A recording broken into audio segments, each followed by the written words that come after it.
يا صباح الخير، الله يسعد أوقاتكم بكل خير يا رب. هذا الفيديو هو أول فيديو تعريفي إلي بالقناة.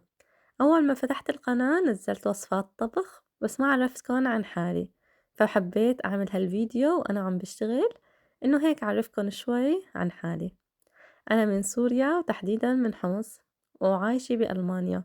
جيت لهون على ألمانيا وتزوجت وجبت ولادي هون، عندي صبيين وبنوتي، وحاليا ما عم بشتغل شي إلا عم بدرس. بس لأني ولداني جديد يعني ما في ابني عمره هلأ 6 شهور تقريبا، فقاعدة معه بالبيت.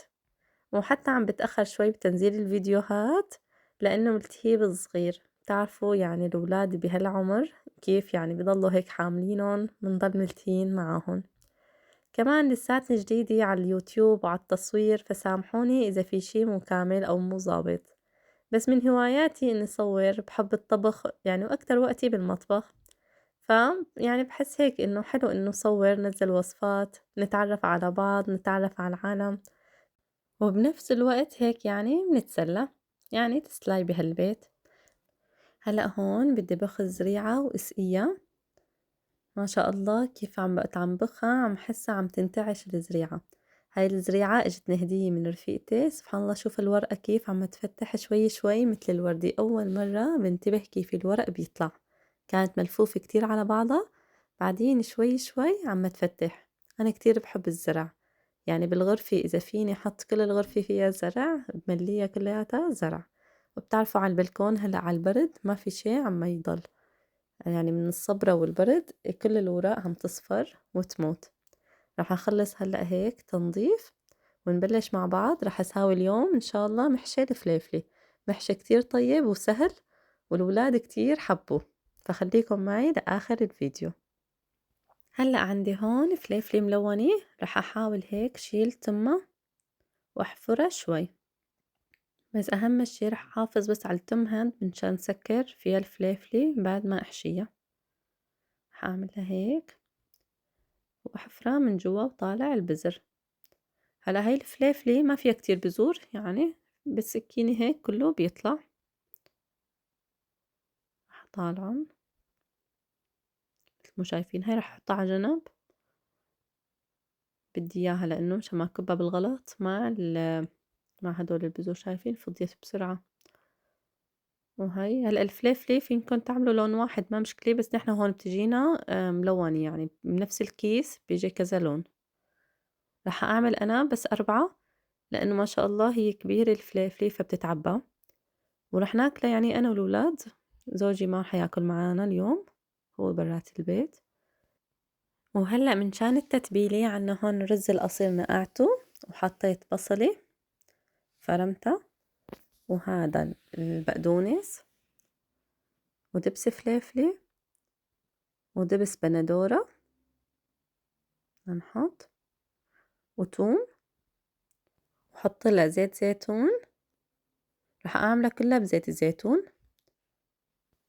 راح أحطلها يعني أنا كمان شوية لحمة بس ما أنا مدهنة، لهيك عملتها بالزيت. وحطيت 7 بهارات، وراح أملحها كمان، أحطلها الملح هيك،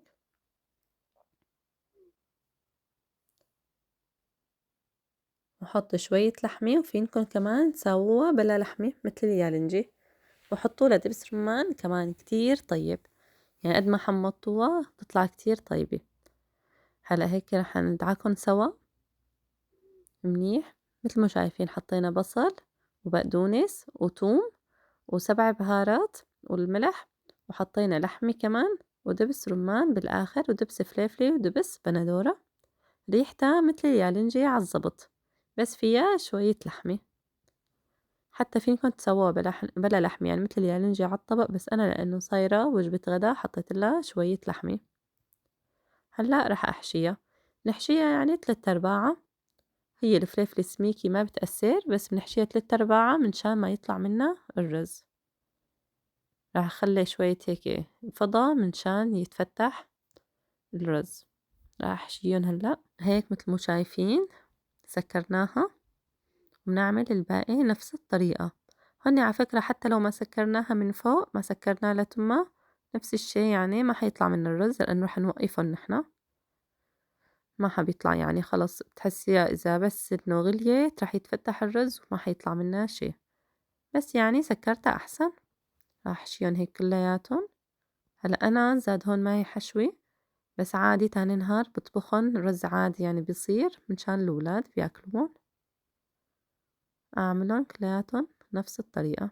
هاي آخر وحدة رح أحشيها هيك. هلأ بدي ساوي المرقة.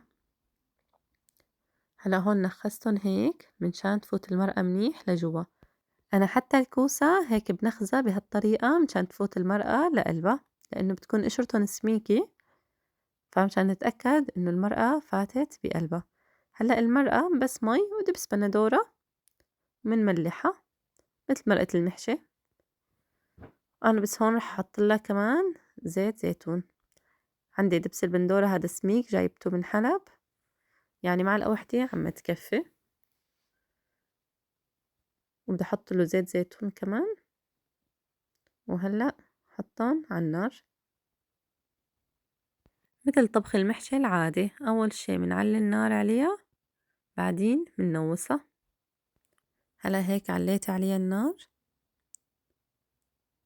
وهون بس غليت رح أنوّس عليها وغطّيها ونتركها تقريبًا شي 20 دقيقة، يعني بتلاقوها استوت. ما بتطوّل كتير لإنه حتى ما في تحت عضام أو لحمة.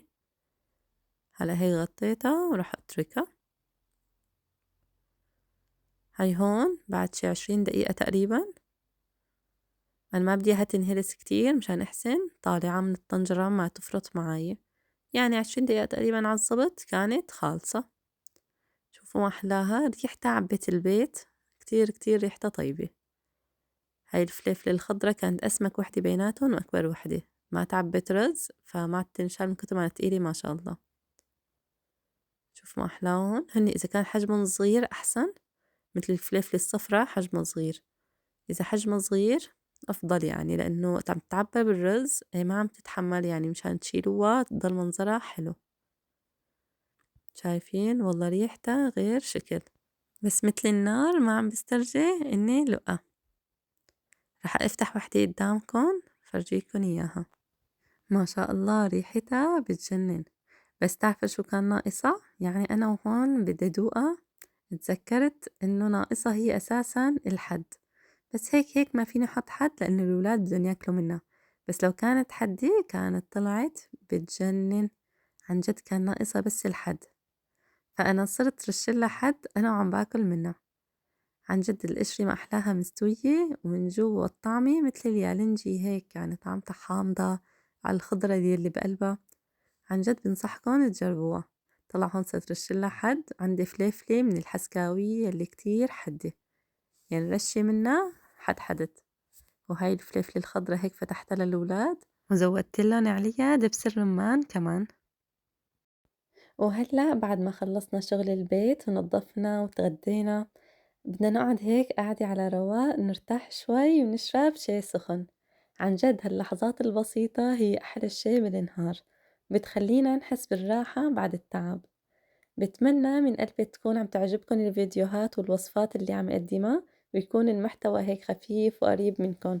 كتير بيفرق معي رأيكن، فحابة إني تكتبولي بالتعليقات شو رأيكن بالوصفة، وتدعموني بإنه تشتركوا بالقناة، وشو حبيتوا شو بتحبوا أعدل أو طوّر. إذا عندكن أفكار أو أكلات أو وصفات يعني حابين تشوفوها بالقناة اكتبولي إياها، وإن شاء الله بحاول نفذ أكبر عدد ممكن منها. القناة لساتها جديدة ودعمكن هو يلي بيشجعني كمل ونزل فيديوهات أكتر، وخاصة مع تعب الولاد والبيت. فإذا عجبكن الفيديو لا تنسوا تعملوا لايك وتشتركوا بالقناة وتفعلوا زر الجرس منشان يوصلكن كل جديد. دعمكن إلي كبير وبيفرحني من قلبي، وبتشكركن واحد واحد على وقتكن ومحبتكن وتعليقاتكن الحلوة.